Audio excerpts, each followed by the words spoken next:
Yang di-Pertuan Agong Sultan Ibrahim hari ini mengadakan lawatan kerja rasmi ke Kementerian Pertahanan. Keberangkatan tiba Seri Paduka Baginda disambut Menteri Pertahanan Datuk Seri Muhammad Khalid Nordin dan Timpalan Adli Zahari. Sultan Ibrahim kemudian bergambar bersama pengurusan tertinggi kementerian sebelum diberikan taklimat di Bilik Mesyuarat Bunga Raya. Pada sesi taklimat berkenaan, Seri Paduka Baginda mengajukan pelbagai soalan serta pandangan mengenai isu-isu pertahanan negara. Baginda turut bertitah agar perbelanjaan dan perancangan untuk pertahanan negara mestilah dilakukan secara berhemah tanpa membelangkangkan soal keselamatan. Sebelum berangkat pulang, Sultan Ibrahim bertemu warga ATM dan MINDEF. Yang di-Pertuan Agong Sultan Ibrahim dan Raja Permaisuri Agong Raja Zahri Sofia mengurniakan 420 pek bubur lambuk kepada petugas media di RTM hari ini. Timbalan Pengarah Seksyen Berita Radio Azmah Abdul Wahab mewakili RTM menyempurnakan agihan tersebut. Bubur lambuk itu dihasilkan hasil resipi peribadi Sultan Ibrahim yang menampilkan kelainan tersendiri berbanding bubur lambuk biasa.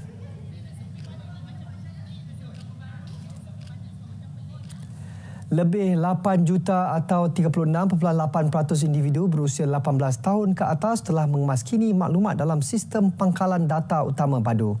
Menteri Ekonomi Rafizi Ramli optimis sasaran 50% dapat dicapai menjelang tarikh akhir 31 Mac ini.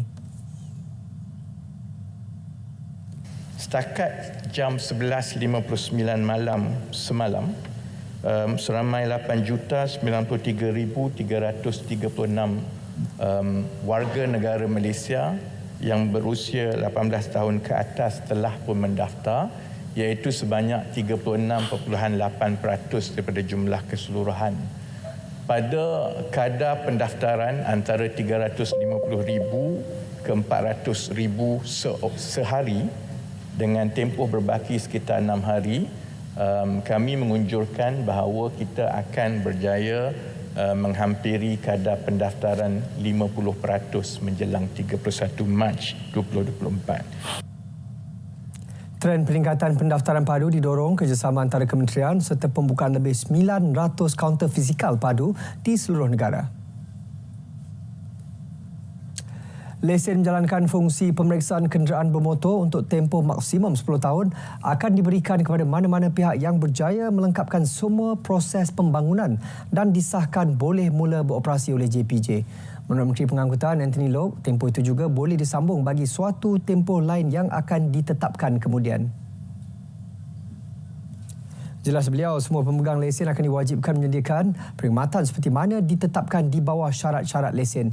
Ia termasuk mematuhi arahan lain yang dikeluarkan MOT atau JPJ di sepanjang tempoh lesen berkuat kuasa. Jadi untuk menarik minat pihak yang melabur, kerana sudah tentu mana-mana syarikat yang memohon lesen ini memerlukan satu dana yang besar untuk melabur dalam kemudahan dan juga pusat tersebut. Kita sekaligus bagi lesen 10 tahun. Jadi maksudnya apabila dah dapat lesen, dia boleh operate maksimal 10 tahun sekaligus lesen diberikan. Dan ada option kalau mereka memenuhi semua syarat-syarat kita, boleh disambung lagi. Semua syarat-syarat yang ditetapkan adalah bertujuan memastikan tahap integriti pemeriksaan teratur dan berkualiti demi menjamin tahap keselamatan kenderaan dan jalan raya. Program Smart Sawah Berskala Besar SBB Alas Kincan akan mula dilaksana di Sabah Julai depan. Kota Belud bakal menjadi lokasi pertama dengan keluasan tanaman 27.81 hektar. Sektor padi dan beras merupakan satu sektor yang amat penting bagi negara kita, khususnya dalam soal keterjaminan makanan. Dan kita daripada Kementerian Persekutuan sentiasa bersedia untuk membantu dan juga bekerjasama dengan Kerajaan Negeri Sabah untuk memastikan industri padi akan terus berkembang dan membolehkan para pesawah dapat pendapatan yang lebih lumayan. Program akan menggunakan varieti tuaran rais TR8 yang diterajui Syarikat Padi Beras Nasional Berhad, Bernas. Pengambilan calon bagi program Ijazah Sarjana Muda Perguruan PISMP di IPG Kementerian Pendidikan diperluas kepada lepasan sijil tinggi agama Malaysia STAM bermula tahun ini.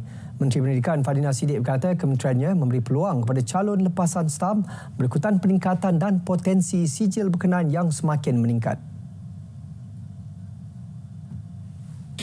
Atas alasan itu juga, maka untuk pengambilan guru yang akan datang, kita juga membuka laluan untuk pelajar STAM untuk memohon dan menjadi sebahagian daripada warga IPG, dan ini adalah salah satu langkah KPM untuk memperluaskan lagi dalam konteks menyahut maknanya cabaran untuk memperluaskan kemasukan IPG bukan sekadar SPM tetapi juga kepada calon STPM dan juga calon STAM menuntut ilmu.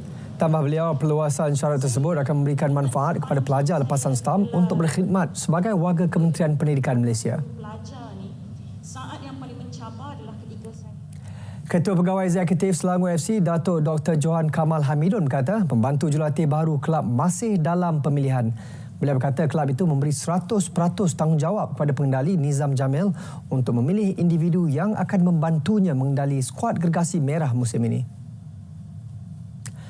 Nizam diumumkan secara rasmi selaku Ketua Jurulatih Selangor FC bagi musim 2024-2025 pada 16 Mac lepas. Ada beberapa calon, tapi most likely Coach Izzah akan bawa masuk seorang penolong jurulatih yang daripada luar negara lah, foreigner, untuk support beliau. Actually Coach ni pernah menjadi pemain di Malaysia sebelum ni, sewaktu zaman Coach Nizam. But he's a good coach daripada Australia.